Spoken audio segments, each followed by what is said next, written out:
Ngasigi tongan pausi singamadi social media degi lokhatba pausing update tawjari ahanbada maruiba pau numit nini chathagadaba demographic profile of Manipur gi seminar ngarang degi hokre Manipur gi lamkhara Myanmar ga onagaduri bara hangbada Home Minister masin khumlaga khangkre bilen gi ni haiba audio tape gi konjal semjin sajin bani haina center na Supreme Court ta phongdokre State government na NIT gi permanent campus ama athubada piragani hairi basi karam na hairi banu haina okram ibo bina hangogli NIT Lamfen SDK Singi Maruna Yuram le haina chongtham bijoina phongdokre NET exam ge printing page tagi leak oikhiba nati haina CBI na report tawkre miyamna tanduna lagliba demand sing amata oina khana leinaduna laingak da recommendation tawbada constitution na piriba niyam gi makhada lakani haina CM Y Khemchan na phongdokre MLA Sheikh Nurul Hasan matam chupagi mikhal thengnabada athingba thamle haina KCP PWG MC unification na phongdorakli National Highway 2 Kangpopi Lambi 3 moment yahannaba CM da Kuki CSO singda taksingadabani haina malem thongam na phongdokre Nongchumdagi CRPF ki battalion sing chatpa yaroi haina kunja singna phongdokre namthak tawriba miyoi singdagi labna leibiyu haina KCP MC unification na makata na phongdorakli Kaching dagi Takelambam Ranida National Helium Award President Draupadi Murmu na kusinakre miyoi marida State Helium Award kusinaduna ikai kumnabo utkre Thailand ki school amada mahiroi amana nongmai kapada miyoi Nepal sire kun sokle Kosi da passenger amana plane ki emergency exit hangdokge tawkre miyoi manga thomnamlaga chenkhiba gari ki driver phare UAE da Manipur ki Chakhaw Black Aromatic Rice ki outlet hangdokle Delhi ki Prakti Maidan da pangthokadoriba Organic Expo da thangjing puthokani haina debatatana phongdokre Adomna hojik yengberiba channel asi Kanglei Pauthang YouTube channel ni channel asida iramdam amadi mapallamgi maru oiba pausingi update taba amadi yengba phangbigani channel asina pau upload tawrakpa matamda adomgi device da notification uba phangbinaba amadi channel asibu pungning thogatbiba oina sungsoi soidana subscribe tawbiduna bell icon nambiyu haijabaga loinana Hojik pausing amok sandongna pijari state asida census pangtok tringai mangoinana logi wangmada changsilakiba mitop miancha sing asi khanduknaba NRC hana pangthokadabani haina miyam amasung CSO kayana demand tawriba asiga mari leinana Manipur lenga ki Home Department na sinduna singmairong khongnang ani karakta leiba Classic Grande gi Imperial Hall da numinni chumna chathagadaba consultative meeting cum seminar on the demographic profile ngarangdagi hokre consultative meeting cum seminar adu hodopagi thorongga mari leinana Paumi Singi Maikidegi Handak India Lengaki Ministry of External Affairs ki spokesperson Randhir Joshina Indo-Myanmar border gi Manipur gi sarukta matam sangna yenaduna lakiba ngamkhai gi saruk khara Myanmar gi Sagang region gi Kabo Valley gi saruk khara ga onanaba khanari haina phonglukiba adugi matangda state ki Home Minister ama oina kari information leibage haina hangbada Home Minister Govindas Konthokjam gi Maikidegi wafam amata phongdu u haiba yadana masin khumlaga khangkhre NRC gi matang dasu nokfet tawba natana pakhum amata pirakidre paumi singna pungkoi koisilaga comment amata oirabasu piu haina taksinkiba aduda Home Minister Govindas Konthokjam gi maikeidagi ngatam lakhisanu appropriate reply pige haiba khaktamak phongdokpa natana makha taba comment amata piu haiba yakhidre amaromda ngarang pangthokiba numit nini gi oiba consultative meeting cum seminar on demographic profile of Manipur gi matangda Home Minister Govindas Konthokjam na haikibada hojik Sahi Lisingani Kunithogi August Mangada Pangthoki Batarani Suba Manipur Legislative Assembly Mifamna State Population Commission Lingba Amasung NRC gi matangda warep loba laikre makatana lisingani kunmarigi 1st March da pangthokiba Assembly Mifamna hiramasi gi matangda khanabasu laikre state asida hojik charangnaba leina lamdam asidagi mitop miancha sing khanoknaba NRC pangthoknaba Central Government da haijabada numit nini chupna pangthokgadoriba consultative cum seminar asida mangal kharidi uba phanglagani khanna nainaba asina law na yaba constitution na piriba kudongchaba sing amasung asengbada yumpham oiraga lisingani kuntaret ki census pangtokpa ngamgani haibagi thajaba lei state asida mitop khandoknaba NRC exercise tawbagi matangda ningthina khanaduna legal formality sing adu pangthoknaba central government da taksinba leikre manipur khakta natana india gi atopa state sing dasu illegal immigrant singi issue asina maram oiraga demography da ahomba kaya laklibasi thijinnaba ministry of home affairs ki meeting makada high power committee semduna thabak paikhatpa haukhre haiba wafam singsu phongdokhi Manipur da thokleba kanglu ki iranga mari lainana viral oirakiba audio tape ta yawba khonjel adu hana gi chief minister N Biren gi natte semjin chajin bani haina central government ngarang supreme court ta phongdokre justice Sanjay Kumar amsung justice Sandeep ki bench na ngarang petitioner solicitor general Aishwarya Bhattina Gujarat ki Gandhinagar da leiba National Forensic Science University ki report ama pisinki central government ki maikai da lekhiba additional solicitor general na haikibada forensic science ki laboratory da report ki matung inna audio tape te yawriba khonjel adu semjin chajin bani haiba chapchana khangba ngamle audio tape ki khonjel adu 41 rak hanna semdok semjin tawre haibagi report ama central forensic science laboratory ki maikei degi khangalakle pumnamak asi yenglaga kuki organization for human right trust na file tawrakiba petition adu dismiss tawbiu haina additional solicitor ki maikei degi supreme court ta taksin ki momang sahi gi august da audio tape ki khonjel adu kanagino haiba chapchana khangdoknaba gi matangda thigatnaba Gujarat ki National Forensic Science University da khusinakhi bane petitioner gi maikei da lekhiba advocate Prasan Bhushan na haikibada mamangda truth lab na pirakpa report ta audio tape ki khonjel adu Biren gi ni haiba chada mariputra humdoi thajaningai oiba maramna hiram asigi matangda mamutana thigatpa mathautai haiba wafam su thamki Democratic country amada government ama haibasi continuing process ni amata permanent nate adubu matam gi lakliba lengak aduna paikatliba thabak thoram sing miyam na khangning ba haiba asimadi masana tabane Englishingani mapalda Manipurda NIT linkatuna masigi permanent campus ama oina lam acre 393 gi jaga ama khusinnaram laba matungda haujikta leiriba lengak asina NIT gi oiba permanent campus ama athubada piragani hairibasi karamna hairibanu haina former CMO Ibobina Pongdokre, BT Rota Leba Congress Baban Dangrang Pangtukiba Paugi Mipam Amada O Ibobina Makata na Haikibada, India Pumbagi Oina NIT Asi, Linkat Kiba, Manipurgi Oinasu Amata, Lingdaba Yaroi Haina Center da Yamna Kana Taknabadagi, Matam Adugi UPA Government Ayaba Piraktuna, NIT Asi Linkat Kibani, Lonana, Lissingani Tara Marida, Masigi Permanent Campus Adu, Pataga Lonana NIT da, Kusinaram Krabani. Adubu NIT asi atopa mafam amada kari maramgi amuk hongdokadoribano NIT asi National Institute oibana state na kusi tawba yade NIT atopa mafam da hongnaba thorang taruklibasi mafam asi low lying area ni haigadoribara NIT gi permanent campus thamduna sanglaba sahi 313 asi chalaiduna lakiba matam asida low lying area ni haidraga hojik khakta da low lying area ni haigadoribara Lamfelgi water body sembagi matamadugi kamthorakpa lekhom amasung ising kaya adu NIT gi campus asigi lam ekar chamrom chawba jagada loina kapsin banina mafam asi hojik ising thumba haure water body asi sembada masigi DPR ama soidana leigani body asi sembada masidagi thoklakpa lebak sing adu kadaida hondokhigadage haiba loina yaurongani adubu manak nakna leiba NIT gi campus ta loina kapsin khibanina masigi yamlaba lupa karor kaya gi senfam ama lokthrokharbra haibasi hangningai oi haina phungdokhi Makha tarakpo pawda NIT Lamphel SDK singi maruna yuramle haina chongtham bijoina phongdokre social media da thadorokpa warol amada mahangna makha tana asumna hai pura khutken bini masigi dhatu asi hanba pointa lisingani mapanda Sri Okram Ibobi Singna CM oiringaida Lamphel da NIT gi permanent campus ama linkhatnaba lam acre 382 allot tawki ani suba pointa hairiba lam asida lejaramba marginal farmer san ok yen loiba mayamgi jipika oirami NIT gi permanent campus amagidamak loina ibik tawki compensation piki sarkar gi compensation haiba simaktabu hanagi punsi adu hanjinba konaba nate ahumsuba poinda lampiraba matungda lupa karor 3 muk changna permanent campus amagi infrastructure mayam sengotuna class haure infrastructure sengotpada unstable soil oibana mari lainaba expert institution mayam consult tawnarakhi IIT Madras IIT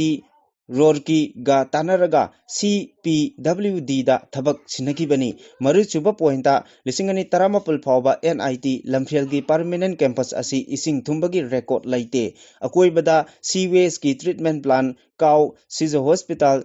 SCIR Ayush Hospital RIMS na singba mayam ama lairi ising thumle haiduna makoi hongkhibagi plan amata laite mangasuba pointa adudagi SDK na thika loba Lamphel water body project lakle project adugi DPR da Lainang mafam chana puthoki naba lupa karor yankhai yauki matam khara director leitabana maram oiraga registrar oiriba professor KS Tombana overall authority ni mahak asi RSS amadi Biswa Hindu Parishad ki yamna naknaba mioi amasuni BJP amadi SDK gasu yamna close oiba mioi ni sugunu kendrada vote lepningi haina sutaki taruk suba poinda SDK na magi Lamphel water body project ki Lainang mayamadu NIT gi compounda kapsili aduga professor Tombanasu adum yaki lupa karor yankhai changna mafam chana hongdok hanki gadobadu hek thangnana leiriba NIT gi campus da oina kapsil labanina lupa karor yankhai adudi akas bill tare hojik NIT gi acre 398 gi campus manungda acre chanidi meter ahum wangba Lainang ngaktana koisinduna leiri tare suba pointa wahang ama thorai karigi damakta Professor Tombana masagi institution adu mutnaba Lainang kapsilakpada ayaba pibano yaningdaba utluba staff official sing SDK na police amadi atai pambaina ayobida khelaki masi karigi Professor Tombasu Lainang manghanbagi damakta lupa karor yankhai aduda asa khara thamlubara natraga NIT asi kakchingda honghanba ngamlabadi sugunu kendrada board karani khanbagira Nepal suba pointa lupa karor list ngapi gani lupa karor yankhai ki damak acre 398 da lupa karor 300 changna sakiba NIT manganbadi chumde atopo wahang khara thorakli karigumba NIT Lamphel asi hongdokhrabadi ibhik tawkhiba marginal livestock farmer sing aduda hanjinbigadra Mande moi khara logtunaraga 341 acre gi lam asigi mapu oheurage asini wafam asi kakpa yaroi maramdi chap manaba lamgi phibamda lairiba Ayush Hospital ICAR Cow etc adum ingna function tawri hongbagi wafam amata leite mapan suba pointa aroibada ngarang CM Sri Y Khemchan Singna NIT gi matangda wangangbada NIT gi permanent campus ama Lamphel leiri haiba khangdabagum tawri vested interest kharana misguide toba mali hojik Lamphel leiriba NIT asi hanagumna ningthina function toba yanaba lupa karor yankhai adu namduna lathokpiyu aduga campus da kapsilamba Lainang mayam adu hongdok hanko Sri Khemchan ngobuk chamba mini ku bodhi gi evic plan kayadu icham chamna lobiramli SDK Singh X na lebak mangnaba hulamba maru adu khanghouduna mahai panaba makhong sombirunu isinga chaibirunu maru adu hulamliba adu hu pambini haina pumna mapu khurumjari haina social media da update tawri Chaliba chahichi ki ahanba pangthokiba NET exam ki question paper printing press tagi leak okiba nate haina Central Bureau of Investigation CBI gi charge sheet ta phongdokre question paper leak okiba adu National Testing Agency gi damak thabak toba subject expert singna makoida piba sakti lana sijina duna confidential translation amadi proof reading gi matamda chathakibani haina Delhi Hunt ki report amana phongdokli paugi matung inna CBI gi charge sheet adu tha asigi tarada Delhi gi Rouse Avenue court ta lankhalaba yai hairi CBI gi charge sheet da Maharashtra Haryana amadi Rajasthan phawba sandoktuna question paper gi khutna iba noting telegram transfer amadi sel pitok bisin tobagi akupa warol sing yawi hairi charge sheet adugi matung inna botany amasung zoology gi expert Manisha Gurunath chemistry gi expert Parhat Bethal Rao amadi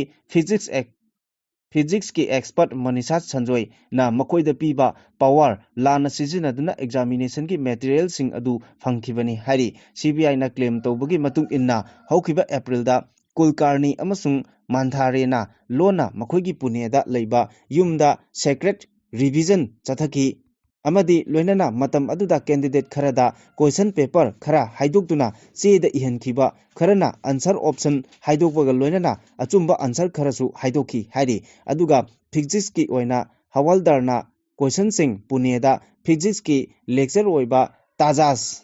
Harasat Kumar da piduna khutna iba question note sing adugi photograph lawanki madugi matung tarakpada Harsat Kumarna Lautuna Raga Leiba Amadi Laturda Leiba Renukai Career Center gi Director Professor Sibaras Motegaukar Gada Amuk Hanna Sinaki Haiba Wapam Singsu CBI gi report asida phongdokli lamdam asida thokpa thodok wathok kaya asina miyamda awaba phibam amada leiri adum oinamak civil society organization amadi miyamna matam sangnadagi tanduna lakpa demand sing amata oina khana nainaduna laingak asina recommendation tobada constitution piriba niyam adugi makada lakani haibagi thajabasu chauna lei haina chief minister Waikem Chana phongdokre wafam masing ngarang Manipur laingak ki home department amadi Manipur state pollution commission sinduna demographic profile of Manipur gi matangda nominee chumna chathagadaba consultative meeting kam seminar hogdokbaga mari lainana chief minister Kem Chana wangmi singna hangba wangi pakhom pireduna phongdokhibani chingmai rongda leba classic grande gi imperial hall da nominee chumna chathagadaba seminar hogdokbagi thoramda chief minister Yumnam Kem Chan amadi home minister Govindas Konthau Jamna thoram adugi atoiba mithunglen sing oina saruk yakhibaga loinana lamdam asida leiriba legal expert CHO sing amadi ima luki luchingbi sing amadi community leader sing su saruk yaki thormaduga mari lainana home minister Govindas na phongdokpada miyamna census NRC citizenship demographic change na singba hiram kayada lana thajanaramba kaya adu ngasi pangthokliba seminar asida kopna khanaraga kokonba ngamlagani laingak asina su miyamgi apambugi matung inna center laingakta thengkhang kayarak taksinduna lakli loinana ngasi gi mifam asina constitution ayaba mongda piriba miyamna yaitfagadaba warep sing lawrakani haibagi thajaba lei masida natana pakhit riba thabak thoram singda hena mapung phanaba CSO singi luchingba sing yauna committee ama semaningbagi apambasu phongdoki Imphal East District New Chekon Hatada Leba Pari Mutual Benefit Nidhi Limited Halal Finance na investor singi senpham pithoktabada chenaba singi mathakta aina thingraba lalolop ni haina lona thingraba lalolop Kangleipak Communist Party PWG-MC Unification ki PRO Chingkhai nganbana khuyek piduna anirak suba oina hiramasi gi matangda thadurakiba chirol amana hai Khetrigau AC gi MLA Sheikh Nurul Hasan na mayumda investor singa kayarak hanna faminaduna senpham sing pithoknaba haina thajaba piraduna thaudang laukhraga ngasi fawba tumina leithokpagi damak constituency asida matam chupagi oina mikhal thengnadanaba lupna thingjille haina cherol asina khangalagi Pari Mutual Benefit Nidhi Limited Halal Finance ki matangda lupna thigalubada investor singda pithokadaba senpham adu punna lupa crore 95 lakh 35 lising 35 ni haiba khangba ngamle senpham sing asi lokthokliba miyoi sing adu Halal Finance ki chairman hojikna social welfare department ki director oiriba Sheikh Abdul Hakim apokpa laikhidraba MD Sheikh Nurul Muhammad Amadi Hasan Bhanu Khetri awang lekai ni mahaki makhada leiba director sing ahanbada Azhar Yumkhaibam finance secretary ahumsubada Mansur Ahmad managing director ahumsubada Azmir Safir marketing director marisubada Nasir Hussain Risk Director mangasubada Sahavas HR Director loinana sitting MLA Sheikh Nurul Hasan amadi mahaki worker sing haibadi Jane Khan Ayub Khan Abdul Salam Malik Murdas Ngangba Mufti Nasir Asik Luhan Rabi Sahajabam ni haina maral sirakli Manipur gi miyoi kayadagi achoba sempham khongatuna masa masa gi nungaina bakhanduna mayumbu namthak amadi miyamda namthak tawriba sing miyoi sing asidagi lapna leibiyu haina lona thingkraba lalolop asina miyamda akanba wafam thamlakli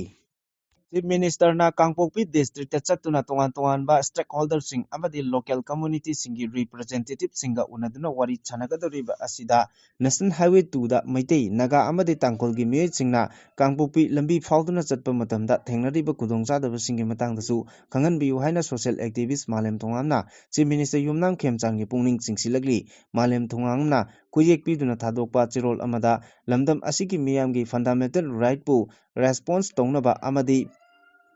Kangpokpida based tauba Kukijo organization sing maru oina ko2 da Constitution of India ki article 19(1) D gi makhada leiba fundamental right to freedom of movement bu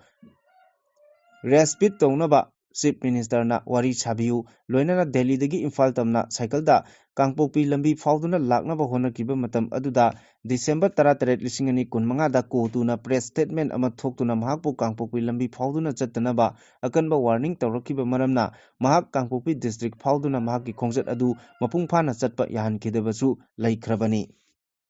Imphal East District ke manung channa leiba Uyumpok Nongchumda leiba 30 suba battalion CRPF honglagani haibagi pau ama lamdam adongi mera paibi mayam horaktuna kem asi thadoktuna chatpa yaroi haina mafam aduda leiriba CRPF ki post aduda changsinduna post aduda leiramba makok thongba CRPF ki DSP Ajay Sharma ga unaduna wari sanakhre wari sanaba aduda khunja singi maikei digi phongdokpada CRPF ki oinadi makhoi gi personnel sing adu post adu thadoktuna chatlu haibagi order thokpa leitri adubu Imphal East ki SP na chatlu hairakpadi lei haiba wafam phongdorakhi hairi National Handloom Lisingani Kuntaruka Mari Lainana President Draupadi Murmuna Manipur gi Kakching dagi Takhelambam Rani Devi yauna lebak asigi phisabi kunithoida lemjaningai oiraba National Handloom Award khuchinnakre Women's Weaving category da Mugagi inafina safi lanphi sakhibagi damak Takhelambam Ranina lemjaningai oiraba award asi khuchinnakibani hairi State Handicraft phangkraba miyoi aduna hand embroidery gi category da Kaisampat Lemajam Lekaidagi Mayanglambam Mohini Devi Pangaijam Tamu Devi Tongbram Rani Devi amasung Golmai Bandaliani Hari Rashtrapati Bhavan Cultural Center da pangthokpa thorom amada lebak asigi oina weaver designer cooperative amadi entrepreneur kunithoida presidentna San Kabir Handloom Award amasung National Handloom Award khuchinnakibani Handloom sector da khwaidagi wangba civilian award oiriba Sant Kabir Handloom Award Artisan ahumda khuchinnakhi Thailand gi Nonthaburi province manung channa leiba Buang Kruwai district da mahiroi amana school da nomai round kayamrung kapsilakpada mioi Nepal sire police ki report matung ina laikidraba singi manungda oja ahum amasung mahiroi ahum yauri Def Sari Nothan Guri school da nomai kapagi thodok thoklai haiba pau hek phangbaga thodok khudakta Klai Bang police station gi personnel sing laktuna pibam laksinaba honaki local police ki report matung ina thodok aduda mioi kun rom asokapan nanglehari adum oinamak investigation da saruk yariba officer singi matung innadi mioi kunthra rom hena soklamba yai panari police na thodok thobom adu question duna tamlaba matungda thiba humbagi tabak chathabada nomai kaplaba mioi adu school adu maktada tamba mahiroini haiba khangba ngamki kari maramgi damak mahiroi aduna school campus manungda nomai kapkhibano haibagi matangda akanba investigation chathari Kuala Lumpur dagi Kochi tamna pairakpa Bapti Air gi flight ama landing torumdai da passenger amana aircraft adugi emergency exit hangdoknaba honakibani mioi adugi mameng Jamsi Athanikal chai kuntramari kawi Kerala gi Palakkad district manung chanba Kotanat tagini hari mioi adu thongnau mayada emergency exit ga thangnana phangkibani investigator singi report matung inna aircraft aduda Kochi da landing torumdai da Atha Nikalna Kanghodana Hogalaktuna emergency exit door hangdoknaba honaki mahakpu khamnaba honaruba cabin crew members sing amadi atai passenger singda mahakna kihanbagi thabak chatharaki adumakpu plane aduda tongba atai passenger sing amasung crew members singna mahakpu phajinduna thamlaga plane adu asoi angam yaudana Kochi International Airport ta landing tahonki thodok asigi matangda Party area gi security gi team na complain torokpadagi mioi adu faraga manak nakpa police station da sinakre Tidim lambi gi Imphal airport mayagi utlo Kobilia makhongda mioi ani garina thomduna hatkiba aduga ahumna tamthina suwankibagi thodok aduda chenaba truck driver load kibadagi faba ngamdana lakibadu police na CCTV footage sizinaduna tracking tawraba matungda faba ngamle faraba driver adugi mamingna Khatrimim Toni sei 35 kawi lamlai police station na konba huidrom awang lekaidagini thodok asigi matangda police ki pauna hai mioi asina speed yangna thorakiba commercial truck MN0 7AA 5416 na mi chilaba marak aduda mokoi manga adu thomlamlaga hanna yengdana thauraga chatkiba gi thodok aduda mioi anina siraga ahumna tamthina sokibani gari adu maki kadomna thokibage haina police na CCTV footage sing collection tawraba matungda mioi adu phagat kibani faro mioi adu hauzik police custody da remand lairi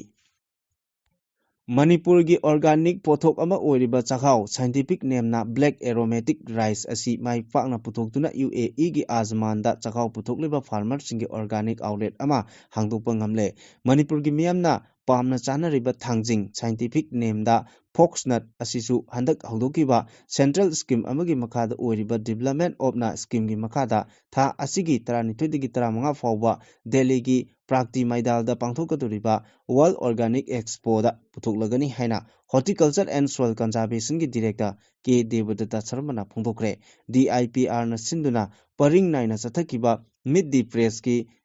10ꯔꯛ ꯁꯨꯕ ꯑꯣꯏꯅ directorate ꯑꯁꯤꯒꯤ auditorium ꯍꯣꯜꯗ ꯄꯥꯡꯊꯣꯛꯈꯤꯕ ꯄꯥꯎꯒꯤ ꯃꯤꯐꯝ ꯑꯗꯨꯗ director ꯀꯦ ꯗꯦꯕꯗꯠꯇꯅ ꯃꯈꯥ ꯇꯥꯅ ꯍꯥꯏꯈꯤꯕꯗ ꯃꯇꯝ ꯑꯃꯗ ꯍꯣꯔꯇꯤꯀꯜꯆꯔ ꯗꯤꯄꯥꯔꯠꯃꯦꯟꯠ ꯑꯁꯤ ꯑꯦꯒ꯭ꯔꯤꯀꯜꯆꯔ ꯗꯤꯄꯥꯔꯠꯃꯦꯟꯠꯒꯤ ꯃꯈꯥꯗ ꯂꯩꯔꯝꯕꯗꯒꯤ ꯃꯁꯥꯒꯤ ꯑꯣꯏꯕ ꯗꯤꯄꯥꯔꯠꯃꯦꯟꯠ ꯑꯃ ꯑꯣꯏꯅ ꯈꯥꯏꯗꯣꯔꯛꯄꯗꯒꯤ ꯗꯤꯄꯥꯔꯠꯃꯦꯟꯠ ꯑꯁꯤꯅ ꯁ꯭ꯇꯦꯠ ꯑꯁꯤꯗ ꯃꯅꯥ-ꯃꯁꯤꯡ, ꯎꯍꯩ-ꯋꯥꯍꯩ, ꯐ꯭ꯂꯣꯔꯤꯀꯜꯆꯔ ꯌꯥꯎꯅ ꯑꯇꯩ ꯁꯦꯟꯊꯣꯛ ꯂꯩꯕ ꯍꯤꯔꯝ ꯀꯌꯥꯗ ꯁꯦꯟꯇ꯭ꯔꯦꯜ ꯁ꯭ꯀꯤꯝ ꯑꯃꯁꯨꯡ ꯁ꯭ꯇꯦꯠ ꯐꯟꯗ ꯁ꯭ꯀꯤꯝꯁꯤꯡꯒꯤ ꯃꯈꯥꯗ ꯐꯥꯔꯃꯔꯁꯤꯡ ꯆꯥꯎꯈꯠꯅꯕ ꯊꯕꯛ ꯊꯧꯔꯝ ꯀꯌꯥ ꯄꯥꯏꯈꯠꯂꯤ꯫ ꯁꯦꯟꯇ꯭ꯔꯦꯜ ꯁ꯭ꯄꯣꯟꯁꯔꯁꯤꯞꯀꯤ ꯁ꯭ꯀꯤꯝ ꯃꯈꯥꯗ mission organic value development for north east region ꯑꯁꯤꯒꯤ ꯃꯈꯥꯗ ꯐꯥꯔꯃꯔ ꯄ꯭ꯔꯗ꯭ꯌꯨꯁꯟ ꯀꯝꯄꯅꯤ 500 ꯗꯒꯤ 1,000 ꯁꯦꯝꯈ꯭ꯔꯦ ꯍꯥꯏꯕ ꯋꯥꯐꯝꯁꯤꯡꯁꯨ ꯐꯣꯡꯗꯣꯛꯈꯤ꯫